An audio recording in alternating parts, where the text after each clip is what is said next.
Hi guys, you made it to my channel Niche Gaming. We're going to talk about the Scout 800 today. I'm going to do a little review. Actually, this is following from my playthrough, and pretty much most playthroughs, most especially beginners or intermediate, or pretty much anyone who's going to run a hard mode game or a new game plus game where there's still some difficulty left. So whenever money is an issue, obviously trucks that you find, you're going to do your best to try to be able to use them, make them part of your fleet and make them effective. But so obviously Scout 800 is one of those trucks you find early in the game in Michigan, in the first map actually, one of the easiest maps in all of SnowRunner. So this is one of those trucks that any playthrough will try to at least utilize. This is basically a mid-60s, early 70s truck. It was an off-roading truck, mostly for recreational use. So that was when it was used. It was popular. Had a couple of different variations. The Scout 800 A and B, and they're mainly different in them. Some other difference, but mainly the engine was the real difference. The real-life engine, the highest level customization you could commercially get at that time when this was sold commercially in the mid-60s, early 70s. It was a V8 8-cylinder, 5-liter engine, 193 horsepower approximately, and 273 pound-foot torque. So that was what it was capable of. And the game engine is actually even more toned down than that. Even after stock, it comes with 4-liter, but you can get a 6V 5-liter. My guesstimate is about 100 horsepower is what it resembles, I guess, if you were to compare it to real life. This engine is weaker than the highest level engine that this Scout 800 had. But like I said, there were different variations, Scout 800 A, B. I think this resembles the best it had, but definitely in dimensions and looks, SnowRunner is very good about that. The truck does resemble exactly what it looked like, with different customizations and variations, of course, that you had available in real life. So its length is 3.9 meters, one of the smaller Scouts of the game. Width is only 1.7 meters. It weighs in at 6,172 pounds. That's about 3.1 tons. Now, compared to the game, that's the real life dimensions, and I guess you could say, yeah, pretty much the same in the game as well. But in the game, if you look at the map runner stats, it's going to be 2,800 mass and 50,000 torque, just as a reference. So use that rating and compare it to other engines, and this is about the kind of power you should expect. It's comes Diff Lock on always. So that's a good thing, and that's one of the first things you notice about this truck. Is it drives very well, even in stock. So when you get it in stock, you can take it back, obviously, to the garage, and on the way, maybe even, do some scouting as well. Unlock a couple of watchtowers when you first, depending on what you have already unlocked. And so this truck drives all right. It's fairly stable. It's still bouncy, but it does come with Diff Lock always on. So one of the first things you notice is it's got better handling than the Chevrolet CK1500. Well, that's not bad. And you think, oh, hey, I can use this. It's got always on a Diff Lock, of course, and all-wheel drive switchable. And this is stock, so that's great. You don't have to go find a WD or get an upgrade or buy the upgrade. So the 39-inch mud tires are actually MS1 mud tires. If you look at the Map Runner website on the rankings of the mud tires, MS1 gives you 0.5 asphalt, 3 for the dirt, and 1.6 for the mud. So even at the largest size, 39, larger size tires and higher suspension gives you more ground clearance. So that's one of the things that's always better for mud and always better for the vehicle. When you're going through heavy mud and water and swampy areas, the higher the ground clearance you have, the larger the tires, the better the suspension. It's gonna do better in that case.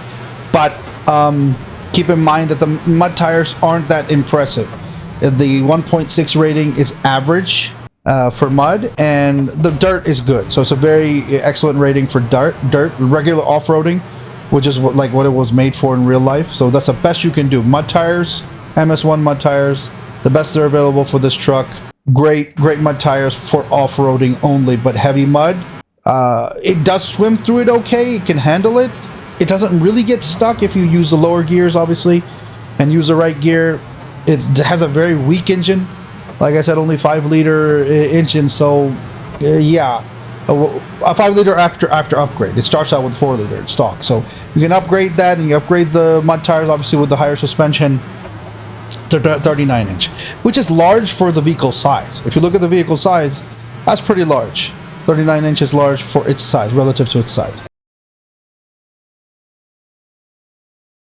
Now, it has a very short turning radius. Very nice handling for the most part, right? Until you get off-road, obviously, a little bit. There's more feedback from the terrain, but that's with every truck. This truck, though, because of it's not as heavy, that's why sometimes it gets more feedback on heavy terrain. But otherwise, it's good handling. I would say excellent. In fact, control handling, I would say excellent. And a very short turning radius. That's what attracts you to this truck, really.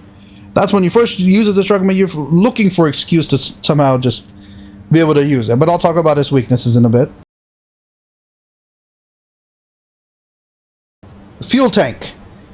You get only 72 liters. So that's pretty small fuel tank. And unfortunately, the only add-on you can get is a roof rack that gives you 140 liters. It gives you repair points as well, and a spare wheel that goes in the back. Now, I would think the fuel should go in the back as well.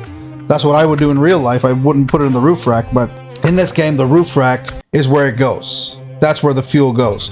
So there's no other add-on that where the fuel is in the back part of the truck where the spare wheel is. But they like to put it in, and that hurts the body balance. But the 72 liters is the tank, and 140 liters in addition. So basically almost 2 fill-ups. The fuel consumption efficiency, I would say, tops out at a level 7.4 liter per minute on 4th gear with all-wheel drive on. So we're talking about off-roading. Diff Lock is always on. WD on, you switch it on because you're going through off-roading. And at a full speed, this can give you about 4 liters. If you're, sorry, 7.4 liters per minute is the consumption, which is not bad. It's okay. It's decent. Now, that's with the SnowRunner gearbox, of course. All this testing is with the SnowRunner gearbox. Gets you up. 4th gear is the highest gear when you're on auto. Hauling, it doesn't do a very good job. It doesn't have much power. You can always expend more than that. You can have spikes that will take more, but your typical consumption and your range with low gears, when you're switching between low gears. So you got a SnowRunner gearbox, and you're going from a regular low to low plus, low minus. So as you're switching at the highest, you're going to get consumption, or typical consumption is between 1.9 and 4.9 liters per minute, which is decent, which is very good for low consumption. So you're going through the mud, obviously you're going to keep that low. But when you're trying to haul stuff or go up a hill, there's already body balance and not tipping over. There's all those kinds of issues. And then you add to the fact that it's going to be a lot more fuel consumption.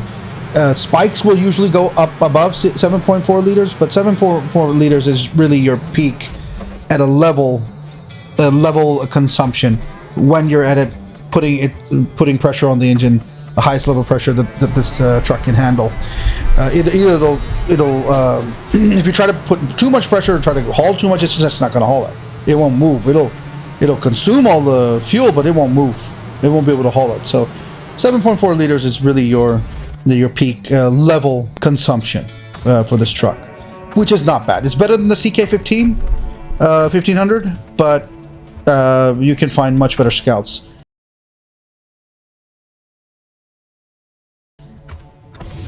So now we get to the biggest thing. With every Scout, obviously you want to be able to depend on the Scout to do just that. To do some scouting tasks and maybe obviously unlock all the towers, find all the upgrades, and be independent, have enough fuel to be running around. so you don't have to keep refueling. So it's an okay amount of fuel, but for the trouble that it causes after you, especially after you upgrade, it's the body balance. Body balance, my rating for this guy is terrible. As a scout, it can get autonomous winch, but you can't winch to all places. That's one thing. Sometimes there's nothing to winch to, depending on where you are. And even you constantly have to keep winching it. You have to be super careful when the ground gets slightly uneven. Some repair parts and fuel external add-ons are available. Typical trailers are attachable. This is a highly unreliable truck with a weak engine. If you take too much, if you try to haul too much or go up a very hill, maybe a little too fast, without going to very low gear, or sometimes the hill or whatever is just way too steep, what's going to happen? It'll start popping wheelies and start flipping backwards, like it's going to tip right over and roll down the hill. It can tip over when the ground gets slightly uneven, or even when you go up too fast up a hill, and there's nothing you can do about it besides rescue it. So using this truck as a rescue or scouting, it's just not very reliable. It's not a good truck, and you will suffer. It's such a disappointment because, like I said, when you first use it, because that Diff Lock always on, and it's such a small truck, kind of looks cool too, especially after you upgrade it. It's got a nice little livery and everything, but it's the suffering you go through.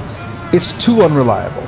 You need a scout truck to be able to do all the tasks that a scout does, like unlocking watchtowers, getting the upgrades, and performing like a couple of tasks that only scouts can do. They're made for scouts.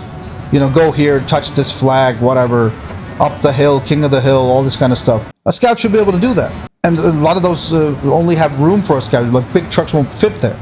So really, one of your smaller scouts should be able to do it. But this guy is just, he's too unreliable. Going up hills, too unreliable. Weak engine and body balance, it's just terrible. You might think, okay, well then don't upgrade the suspension. Keep the suspension low and keep the tires at maybe a 35-inch. Trust me, the one that will hurt your going through mud, like heavy mud. The mud tires aren't great in the first place. They're like average. I mentioned the 1.6 rating. And the off-roading is good, it's excellent. Great for off-roading. Right now, when you look at Scout, or if you look at any of those mud tires, they're great for going through regular off-roading, dirt and everything like that. But trying to use this truck in heavy mud will already be slowed down because the tires aren't great for it. They're average, they're okay. You can get through it.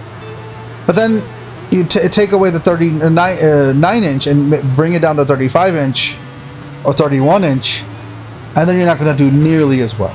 Ground clearance is important. The size of the tires is important when you're going through heavy mud and especially snow and anything like that, and everything like that. So this is not a great truck. And any truck that you use for scouting, you have to invest in autonomous winch, because you don't want to have to rescue your truck. Because one of the whole points of a scout is it's independent by itself. It has its own fuel, it has its own repair parts. It can manage, and it can go quite a while without having to refuel it or repair it. So it has enough repair parts, enough spare wheels to get around. So if it takes any damage, all right. And you will take a damage because you're trying to do tasks in a reasonable amount of time. So can this truck be relied upon? No. It's just too unreliable. Too tipsy. The body balance is terrible. It's not a good truck for that reason. It's such a disappointment. You wish it could be better. You're aching for it to be better. So much potential. This truck wasn't that bad in real life. Like, it wasn't this unreliable. But I guess for the game aspect of it, I'm not saying it was a great work truck or something, or a great off-roading truck, or some military grade truck. Obviously it wasn't that, but it wasn't this bad. It wasn't this tipsy. At least I don't think so. I've never seen any review like that in real life. Anyone's actually used this truck. From the game's perspective, obviously some trucks they want to make usable or more usable and give them a certain value. So the game version does seem to be different than what it would be in real life. So while this truck is cool in real life, in the game, not great for SnowRunner. Has a decent amount of fuel, but that fuel requires you to put the roof rack on. Going without the roof rack, then I have to ask, what are you going to do with the truck? 72 liters won't get you very far. And then you have no repair points. So if it gets damaged, you got to go run to the garage or something to have it repaired, or just recover it, or whatever, depending on whatever settings you're playing on. So it has to be rescued. if you don't put autonomous winch. But so, to make this truck stable, there's just no way to do it. The way to use the truck is just make it 39-inch, raise the suspension, and deal with the issues. If you're going to use it at all, my recommendation is take it back to the garage, sell off its upgrades, and then sell the truck. Like as soon as you find the raised suspension upgrade, as soon as you find the 5-liter engine upgrade, just sell those upgrades off, make as much money from there as you can, and then sell off the truck. That's all I can say, unfortunately, about the Scout 800. Real disappointment, but that's what it is. Don't use this truck. My recommendation, sell it, get rid of it. So that's all I had for the International Scout 800 review. I hope you enjoyed it. I didn't include hauling, because it can attach trailers. You can attach flatbeds. There's a flatbed, there's a 2 bricks flatbed for pickup near the factory. But to take it up to all that muddy water and back to the factory, oh, it's a nightmare. I did that once with the Scout 800. I'll never do it again. It's just, it doesn't have much power. And so that's why I didn't show footage of that. So I did try to show footage of what it can do, what it does pretty reasonably, I guess, at its best. But with all the imperfections. I saw in the footage that fell a couple of times. Sure, I didn't drive perfectly, but you have to be so careful. It will fall over again and again. And this is the easier map. This is the Blackwater, Black River. So that's it. If you like it, if you benefit at all, hey, let me know. Give me a like, share, subscribe. Let me know in the comments if you have any your personal reviews or experiences with the Scout 800. And I'm going to do reviews of all of the Michigan fleet to start with, and when I complete Alaska, I'll do reviews of those trucks as well. So thanks for watching.